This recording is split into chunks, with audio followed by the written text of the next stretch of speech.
Season 1, Episode 10, The Quiet Danger of Just One More Change. There's a familiar moment in many financial lives. Things are mostly fine. Nothing is obviously broken. The system is working. And yet, there's a pull to adjust something. Just one more improvement. One small tweak. One better option. It feels harmless, even responsible. This episode is about why that impulse, when left unchecked, can quietly undo the very calm people are trying to build. Most over-tinkering doesn't come from recklessness. It comes from care. People who pay attention, who want to do things well, who don't want to fall behind. The problem isn't curiosity. It's what curiosity turns into when a system no longer has a clear stopping point. A finished system behaves differently than an unfinished one. An unfinished system keeps asking questions. Is this still right? Could this be better? Should I adjust for new information?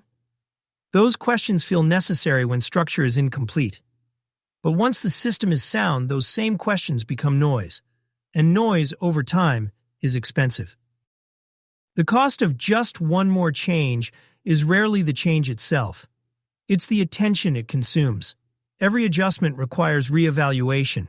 Every tweak invites comparison.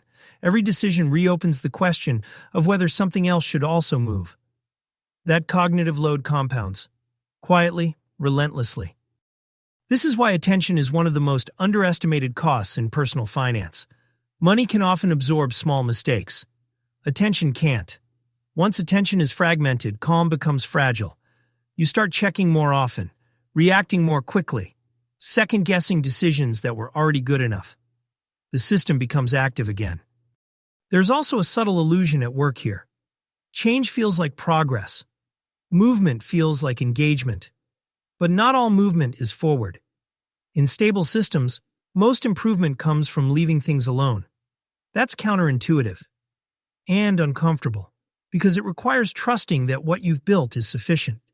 This matters differently depending on time horizon and margin. If you have decades ahead and plenty of room to adapt, tinkering can be absorbed. If time or margin is limited, unnecessary change becomes risky. Not because it's wrong, but because it introduces friction that doesn't have time to settle. The principle is the same. The tolerance isn't. It's also worth noticing how often tinkering is driven by comparison. Someone else is doing something different. A new idea circulates. A better approach is suggested. And suddenly, what was working feels provisional. But systems aren't built to keep up with ideas. They're built to support lives. And lives don't benefit from constant revision. A calm system has a clear answer to a simple question. What would make me change this?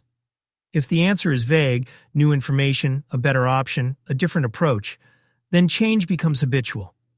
If the answer is specific, a life change, a structural mismatch, a real break, then stability becomes possible. Finished systems are boring. That's not a flaw. It's the point. Boring systems don't ask for attention. They don't reward vigilance. They don't punish patience. They quietly free you to think about other things. That's what makes them valuable. If there's one idea to carry forward from this episode, it's this. Improvement has a cost. Not in money, but in attention.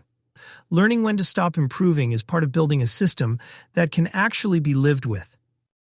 In the next episode, we'll turn to a question that sits underneath all of these choices. Enough. Not as deprivation, but as a stabilizing reference point. And why naming it changes everything.